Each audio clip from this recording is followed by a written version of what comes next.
Sir, shall not shout slogans in the house. Sir, అధ్యక్ష senior శాసన సభ్యులు ఉన్నారు. రూల్స్ గురించి మేం చెప్పనక్కర్లేదు. దాంట్లో ప్రత్యేకంగా శాసనసభ వ్యవహారాలకు సంబంధించిన 10 సంవత్సరాల పాటు ఇద్దరు మంత్రులు కూడా ఉన్నారు. నేను వారి ద్వారా వారి సభ్యులను కూడా కోరుతా ఉన్నాం. ఈరోజు చీప్గా వారి విధంగా చీప్గా స్లోగన్ చేయడం మరి వారి సభ్యతకు సంబంధించిన అంశం విషయంలో తప్పకుండా ప్రస్తావన చేయాల్సి వస్తుంది అధ్యక్ష. ఈరోజు వారి బిహేవియర్ చూడండి అధ్యక్ష.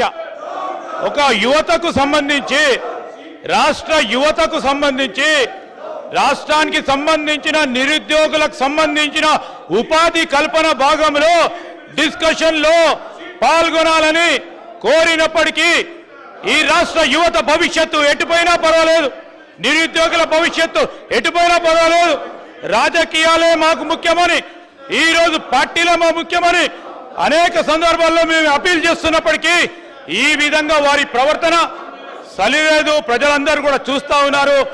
ఈరోజు నేను దయచేసి వారిని సహకరించమని కోరుతా ఉన్నాను.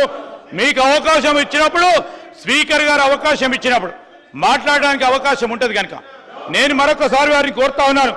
ఎంఐఎం సోదరులు వారు ఆలోచనలు ఇచ్చే ఆలోచన పొద్దున వేసి వచ్చినారు. ఇక్కడ గౌరవనీయులు బీజేపీ ఫ్లోర్ లీడర్ గారు మహేశ్వర్ రెడ్డి గారు ఈరోజు ఒక మంచి ఆలోచనతో కాంగ్రెస్ బీజేపీ ఐడియాలజికలీ ఈరోజు సిద్ధాంతపరంగా దూరంగా ఉన్నప్పటికీ రాష్ట్ర భవిష్యత్తు గురించి, రాష్ట్ర యువత భవిష్యత్తు గురించి వారు ఒక బాధ్యతగా వారి ఆలోచనలు చెప్పడం జరిగింది.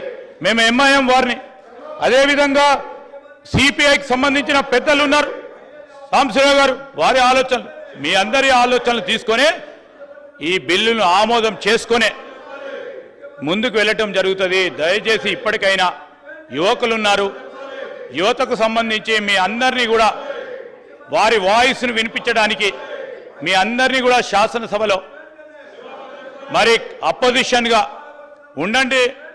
ఏదైనా కన్స్ట్రక్టివ్ క్రిటిసిజం చేయడానికి మీకు అందరికీ ఆస్కారం ఇస్తే, యువత స్లోగన్స్ ఇవ్వడానికి కాదు. ఈ శాసనసభలో యువత అనేది యువతకు నిజంగానే ఒక రిఫ్లెక్షన్గా ఉండే కార్యాచరణ తీసుకోవాలి. ఆ యువతకు సంబంధించి మేము యువకులము, ఆ యువతకు సంబంధించి మా రాష్ట్రానికి సంబంధించిన యువతకు ఒక రిఫ్లెక్షన్గా ఉండే బదులు స్లోగన్స్ ఇవ్వడానికి ఈ ప్లాట్ఫామ్ కాదు అధ్యక్ష. దయచేసి నా యువ మిత్రులందరినీ కూడా కోరుతా ఉన్నాను. చదువుకున్న వారు ఉన్నారు, రాష్ట్రానికి సంబంధించి మీలాగనే వేల మంది లక్షల మంది యువత చూస్తా ఉన్న సందర్భంలో వారి భవిష్యత్తు గురించి కూడా ఆలోచన చేయకుండా ఈ విధంగా అంతరాయం చేయడానికి ప్రయత్నం చేస్తా ఉన్న సందర్భాన్ని ఈరోజు శాసనసభ చరిత్రతో పాటు రాష్ట్రానికి సంబంధించిన యువత కూడా మీరు చేస్తా ఉన్న చేష్టలను గుర్తిస్తా ఉంది. దయచేసి ఇప్పటికైనా అర్థం చేసుకొని మీరు సహకరించమని కోరుతా ఉన్నాను అధ్యక్ష. జాఫర్ హుస్సేన్ సాబ్.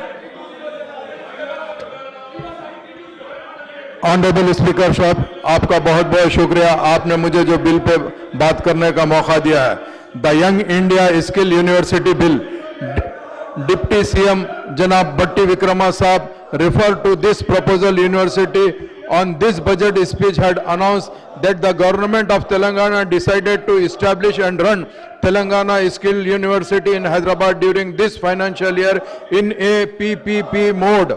According to his statement, the objective of this university is to develop world-class skills in our youth to make them job competitive, loyal and globally. Giving more detail of the proposal university, the Telangana Socio-Economic Outlook 2024 said that this university will be located in the Engineering Staff College of India campus at Gachibowli is close proximity to IT companies and other industries. The initiative to establish this university is need of the hour, no doubt, but the bill seeks to name of the university as Young India Skill University. I would request that the university be named as Telangana Skill University.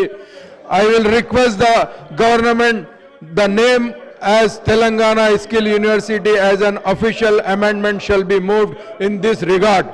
The financial memorandum established the total requirement of funds for the proposal university to be rupees 389 crores, including capital expenditure of rupees 50 crores over the 3 years period for operating expenditure of 339 crore per annum. The cost per student will work out rupees 1.25 lakh and the fee received will be approximately rupees 170 crores. At the average course fees rupees 50,000 per student. The remaining rupees 169 crore funds are to be raised from private and state funding in the 50-50 ratio. I would suggest that the private contribution can be raised to 100% of the requirement and the raised through corporate social responsibility funds of the private company.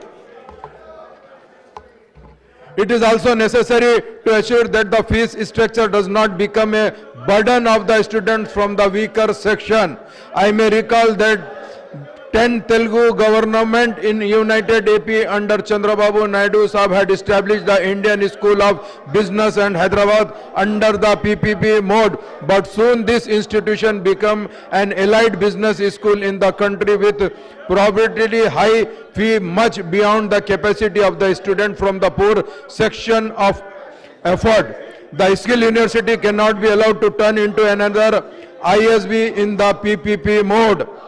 Already skill development available in state. Department of College Education, Telangana Skills and Knowledge Center in present time, Jawaharlal Nehru Technology Knowledge Center. Department of Youth Service, Sedwin and other ITI Tata. Labor and Employment Advanced Technology Center open to technology education and skill development. Technical Education Department skill development course running ITI also at Basra and Hyderabad. Under task also 780 colleges also introducing skill education. I would like the government to refer